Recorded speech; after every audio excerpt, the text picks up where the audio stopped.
Many people may have seen the show Fixer Upper on HGTV and the star Joanna and Chip Gaines. Joanna shares her encouraging testimony and how God led her to open up her business, Magnolia. Pretty powerful. We also discussed the difference between a democracy and a democratic republic. Take a look.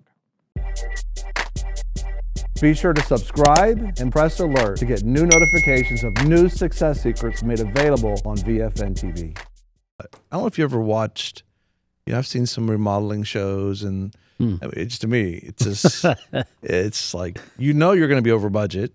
Exactly. Something's going to go wrong, and I don't want to live through that. I don't want to watch a disaster. Right. I don't want to go through that. Life's has those issues already. And so you watch these guys that go in, they say, it's going to take us $5,000 in 2 days to do this thing. Before you know it, they're fighting with each other. They found out that the wiring has to be redone.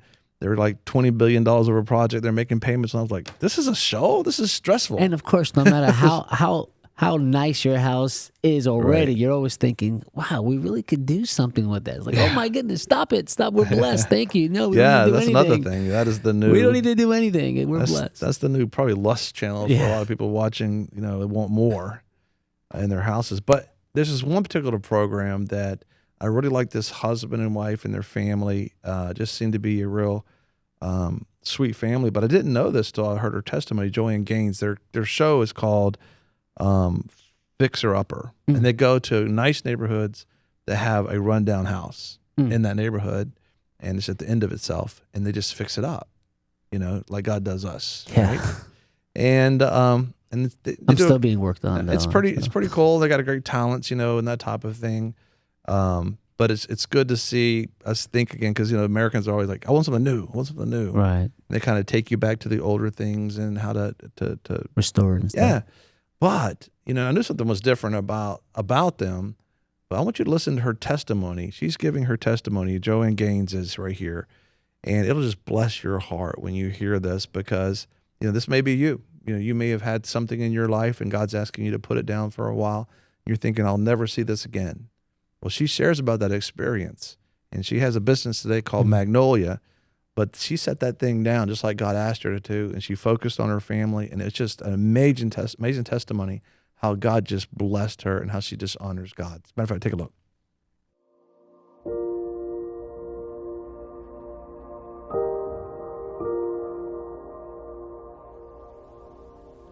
I remember as a little girl, my mom was Korean and my father was Caucasian, and I never knew there was anything different about myself until I started going to school. And I'll never forget an experience I had with the school lunchroom. I remember standing there and seeing the sea of people. Felt like all eyes were on me. And I was thinking, who's going to be my friend? Who am I going to sit with? I started walking through that lunchroom, and then I remember darting straight out, and I found a bathroom, locked myself in a stall. But in those moments is when I really believe that that's where the lie was sown, that who I wasn't good enough. As we all do, I grew up and I grew out of the insecurities, had great friends, great childhood. And I remember in those times, I heard him specifically say, Joanna, I have a calling for you. You're gonna have a platform one day. And I remember thinking, what does that even mean? And I remember hearing God say, Joanna, there's gonna come a time where I'm gonna say for you to go, and I'm gonna need you to step out and go. After graduating college, a couple years later, I end up meeting this handsome, rugged cowboy who was hilarious, Chip Gaines. And we got married, and he knew that I had this whole thing of businesses that I wanted to start, but he also knew I was never gonna just take the risk and start them. I just dreamed about them. And he really encouraged me to step out and make one of those dreams happen. And we opened Magnolia Market together, and I loved it. But at that time I was also pregnant with my second child, and I really felt like God was saying, hey, I want you home. I want you raising these babies at home at this age. And I remember the last day, we're closing the shop down, and I'm crying because, again, I feel like it's the end of a dream. And I hear God say very clearly, he said, Joanna, if you trust me with your dreams, I'm going to take Magnolia further than you could have ever dreamed. So just trust me. And I remember hearing that and feeling completely peaceful about it. and I walked away. Well, a couple years ago, we get this call from a production company, and they ask us to film a quick video of our family and what we do as a business, and that turned into the show that we have now. You know, Chip and I laugh. We look back and we just go, how did this all happen?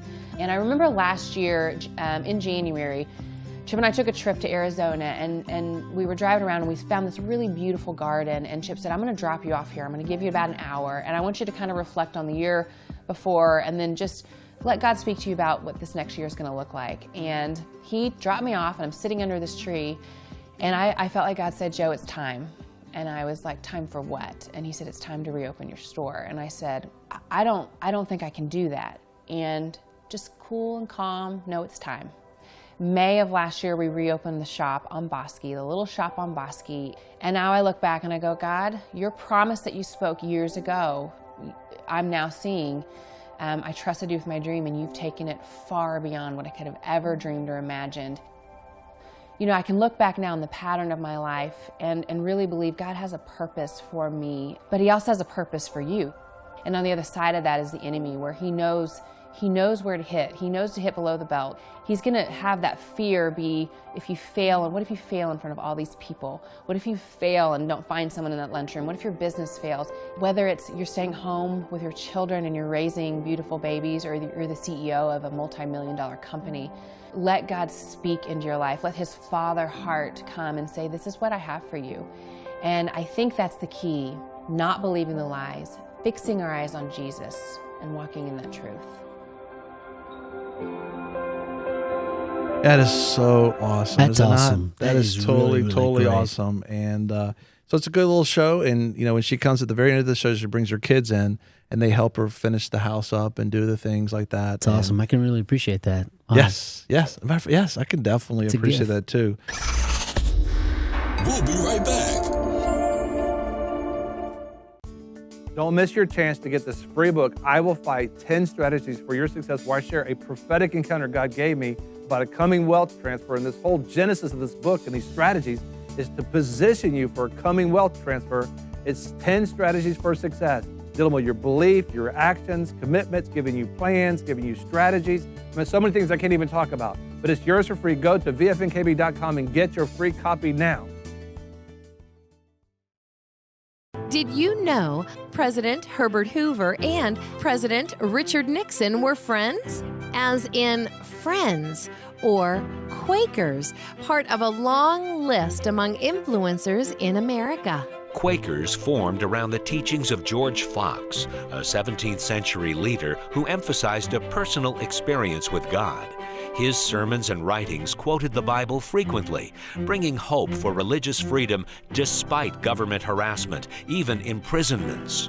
By the end of the century, there were 100,000 Quakers, among them William Penn, who used his influence to establish the British province of Pennsylvania as a sanctuary for religious freedom. The Toleration Act in 1689 granted freedom to Quakers, and it became the denomination today known as Friends, taken from Jesus' words in John 15:14. You are my friends if you do what I command. Brought to you by Museum of the Bible.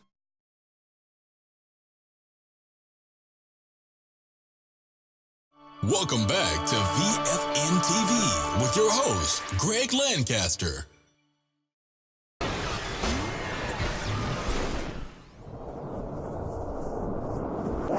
Steve, new Gallup poll. Recent Gallup poll says that half of the United States population, they continue to say that the government is an immediate threat. 50%, 50% believe that the U.S. government, according to Gallup poll, is an immediate threat. Why should this be when the government should be of and by and, for the people?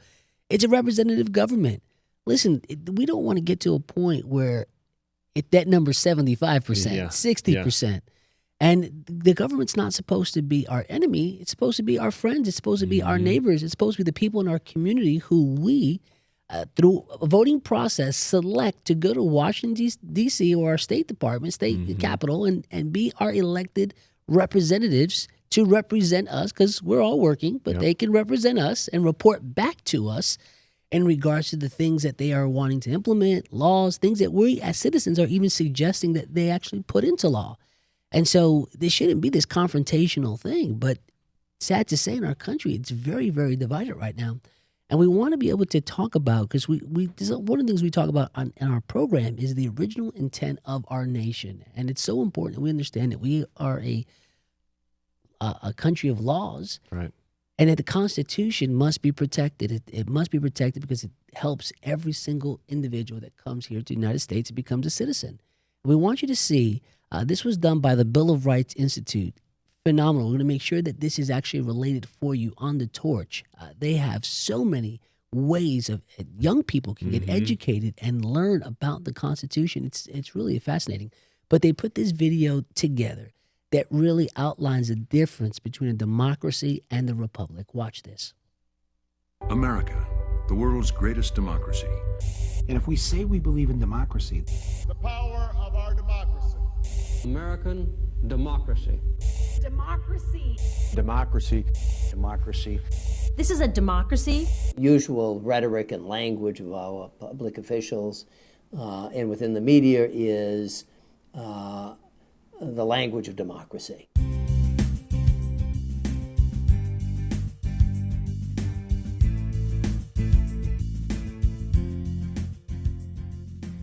The constitutional principle of Republican government means that the people select representatives to make and carry out laws. Are the American people fit to govern themselves, to rule themselves, to control themselves? For the British colonists living in North America in the 18th century, Republican government was the only theoretical alternative form to monarchy. When the colonies separated from England, the American people would begin an experiment in self-government. What form would that government take? Dr. Franklin, you've just come from the Constitutional Convention. What have we got? A republic or a monarchy? Though many refer to the United States as a democracy, this is not accurate. The United States is not a democracy, but rather a constitutional republic. Constitutional republic would be a republic that bounded government, that limited government. And for the American people of the Revolutionary period, a constitutional government would have been a government that would have respected the rights of the people and afforded certain protections for those rights. And we need to link those two things. Otherwise, it becomes then too easy to fault the system for not being purely democratic. Well, it wasn't intended to be a pure democracy. It's impossible to know everything the founders believed and wanted, and they didn't all feel the exact same way about most issues. But they all wanted to establish a system that would best protect liberty, and they saw that democracy was just as dangerous to liberty as monarchy. The majority could not be trusted with people's rights any more than a monarchy could be. Direct democracy had been tried through history, and it repeatedly failed. Arguing against the direct election of the president by the people at the Constitutional Convention, Elbridge Gerry said, "The evils we experience flow from the excess of democracy. The people do not want virtue, but are the dupes of pretended patriots." Writing in the Federalist Papers, James Madison observed in 1787, "Pure democracies have ever been spectacles of turbulence and contention, have ever been found incompatible with personal security or the rights of property, and have in general been as short in their lives as they have been violent in their deaths." Republican government was one way the founders worked to correct the problems that would come with a majority rule system. Most had concluded that a Republican government required a small territory as well as a virtuous citizenry in order to work. While Madison knew that a virtuous citizenry was needed, he turned the small territory idea on its head. A large or extended republic, he asserted, would better protect liberty. The people, he said, would naturally divide themselves into groups, which he called factions. Factions would have different interests, different beliefs, and different desires. These many different factions over a large extended republic would prevent a majority of citizens coming together to oppress a minority. A further check on the power of the majority would be the election of representatives. Rather than directly governing, the people would vote for people to represent their interests. Madison wrote in Federalist 39, "We may define a republic to be a government which derives all of its powers, directly or indirectly, from the great body of the people, and is administered by persons holding their offices during pleasure for a limited period or during good behavior. So, if the U.S. is not a democracy, why do we often hear the phrase majority rule? Does the majority always rule? Should it? It's okay. It's a democracy. I don't need, or I didn't need, 100% to prevail. I only needed 50% plus one. Are there some things a majority cannot do, even if everyone in that majority wants the same thing? How would you know what those things are? We know, as Abraham Lincoln said in the Gettysburg Address, that the United States of America has a government of the people, by the people, and for the people. And we also know that John Adams warned in 1814, "Remember, democracy never lasts long. It soon wastes, exhausts, and murders itself. There never was a democracy yet that did not commit suicide." Some have compared a democracy to two wolves and a sheep voting on what to eat for dinner. Democracy alone is not enough to protect everyone's rights. Something more is needed. A study of the Constitution reveals the founders heeded this warning and took many measures, including Republican government, to ensure the blessings of liberty for posterity.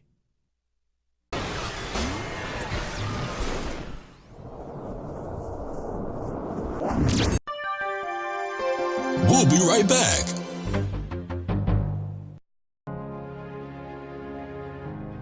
There's been an overemphasis on faith to the point that we sort of sometimes throw our chest out.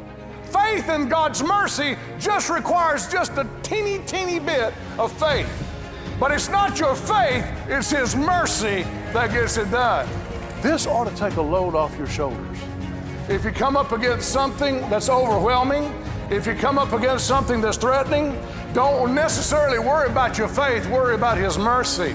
His mercy endures forever. There's nothing inherent in us that makes us good enough to receive the mercy of God. It is a gift of God. His mercy is on you right now while I'm speaking. There's somebody at home right now, the Holy Spirit is showing me that something has happened to you and it looks like your life is going to be a lot more difficult in the oncoming days, and you have the breath knocked out of you. But the Lord sent me here this morning to tell you it's not going to get more complicated, it's going to get better. Woo! Hey!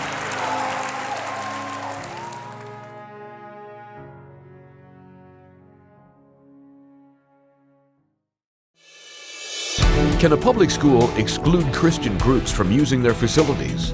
This is Law and Justice with Jay Sekulow. Yeah, I would like to know if facilities form at a public school can state that religious activities or religious organizations are prohibited from using facilities.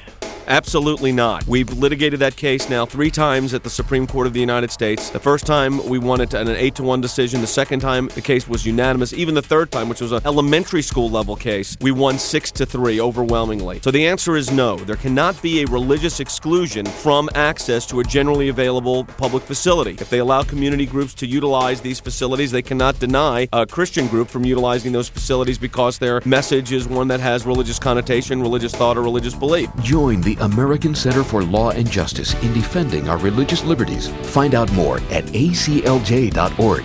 That's aclj.org.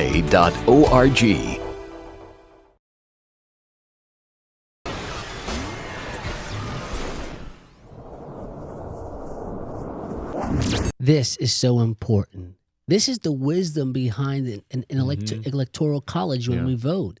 If our president was elected based upon majority, then that means that all what happens is that half the population could move to a few states, or the states that had the largest population. The presidential candidates will only have to go to those few states, win their approval, and then 3 or 4, 6, 7 states could basically decide what would happen to the entire country. But the wisdom of the Electoral College means that you have to go to every single state. You have to be able to get the consensus, the whole picture in order to be able to be elected. Listen, there's so much to this, and we want to be able to make sure that we understand this, that we educate ourselves, that we become informed. There's a lot of things that are being passed today with good intentions, but good intentions are not enough. We need to know what is the rule of law, and we need to make sure that all of our rights are protected, and we need to make sure that process and due diligence is actually done, and we don't sign laws and implement things that are against the Constitution. We begin to erode and cut up the Constitution. It's not long before we'll have tyranny. Right. And, who would have thought that we would be discussing this, in 2016, but we are, and it's real. And more and more and more we realize, this experiment of America is pretty young. Think about it. It's pretty young. We want to make sure that it lasts. But before we do want to talk about civil liberties and in a connect the dots moment. And I want you to make sure that you actually watch this because Greg does a great job setting it up as he introduces Prager University. And why are we losing our civil liberties? Watch this. We have to pay attention. We have to become alert about what's going on. The question is, and Prager does a real good job of explaining this, Prager University, why are we losing our liberties? As a matter of fact, take a look now. How did the framers of the Constitution of the United States seek to preserve liberty and prevent tyranny? Pretty basic question. Here's the answer I usually get from my students. Well, Professor, to protect the individual and minorities against the tyranny of the majority, they added the Bill of Rights, and they gave the power to enforce those rights to the Supreme Court. Are my students correct? The editorial boards of the New York Times or the Washington Post and many members of the U.S. Congress would say yes. Unfortunately, the answer is wrong. I say unfortunately because it reflects a common misunderstanding of the Constitution, and that misunderstanding has led to a serious erosion of our freedom. Let me explain. Both the Bill of Rights and judicial review, the idea that the courts can decide if a law is constitutional or not, were hotly debated items when the Constitution was being drafted in 1789. The Federalists, the group led by Alexander Hamilton that wanted a national constitution, opposed including a Bill of Rights. They feared it would actually undermine what the Federalists regarded as the main protections against tyranny in the document, the limited nature of the national government itself. The Constitution did not envision a national government of general jurisdiction, meaning a government that could do whatever it wanted, but rather a government of enumerated and delegated powers, a government that had authority over only specific areas of American life. All other powers were to be beyond the scope of the national government and reserved to the states or to the American people themselves. That's why when political necessity forced the Federalists to yield to demands for a Bill of Rights, they took care to add two important amendments, the 9th and 10th. The enumeration in the Constitution of certain rights shall not be construed to deny or disparage others retained by the people. And the powers not delegated to the United States by the Constitution nor prohibited by it to the states are reserved to the states respectively or to the people. These amendments reinforce the idea that the national government couldn't just assume powers it had not been specifically granted by the Constitution. Unfortunately, these amendments have not stymied the expansion of the national authority. The power grab the Federalists feared, the national government taking more and more control over more and more areas of American life, took place. Not immediately, but over time, and especially beginning in the second half of the 20th century. That same time frame has seen a similar concentration of power in the judiciary, especially in the Supreme Court, so that now most Americans think of the Supreme Court as the ultimate arbiter of almost every social and political dispute. The founders never envisioned the court in this role. How has the court fared in playing it? Well, there have been moments of glory, to be sure, such as in the racial desegregation case of Brown against the Board of Education in the 1950s. But it has also handed down decision after decision, from Dred Scott against Sanford in the 1850s, which facilitated the expansion of slavery, to Roe against Wade in the 1970s, which legalized abortion throughout the United States, in which the justices have plainly overstepped the bounds of their authority by creating law from the bench, thereby further expanding their own power and that of the national government. Moreover, the Supreme Court has done little to stop the executive and legislative branches of the national government from unconstitutionally overreaching. Recently, the court found a way, by a bare majority, to uphold an obvious case of constitutional overreach by the national government, the imposition of a law or individual mandate as it is known, requiring every citizen to purchase health insurance coverage as part of President Obama's signature Affordable Care Act. The government defended this mandate as a legitimate exercise of its expressly delegated power to regulate commerce among the states. The trouble is that the mandate does not regulate commerce at all. Rather, it forces people into commerce on pain of a financial penalty. But why did the issue get to the courts at all? Congress and the president should have recognized and honored the fact that the Constitution simply does not empower the national government to impose a mandate on the people to purchase products, whether health insurance or anything else. We've drifted a long way from the original vision of the founders.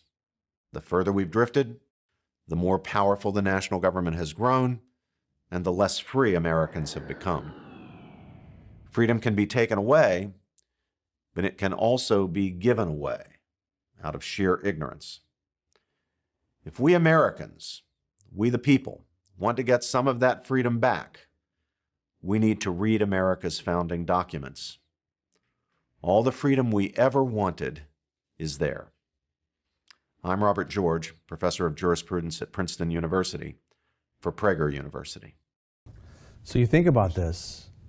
I mean, can you imagine if all of a sudden we get an order out of Washington, D.C. that everybody has to get into this multi-level marketing business? Amway, think about it, They're telling us we have to get involved, and if we don't get involved, we're going to get penalized. The government is just shifting and totally shifting its role and its original intent. One thing that we're fixing to go to a break, but one thing we're going to do with VFN, with our VFN Kingdom business partners, is focusing on the government mountain, where groups get together, small groups get together. Small is the new big, and have a relationship, but also begin to talk about the Constitution. This is so important, Steve. Listen, if you are interested in being part of these Kingdom Mountain meetings where you get to gather with other like-minded people that, in particular, Government Mountain, really want to learn about your constitutional rights and talk about, discuss, and learn. Listen, go to VFNtv.com. Get in contact with us, and we'll make sure we can connect you. Be sure to subscribe and press alert to get new notifications of new success secrets made available on VFNtv. A lot of people want to abide with the Lord, but they just don't have a plan to do it. You can request that plan today at iabide.org.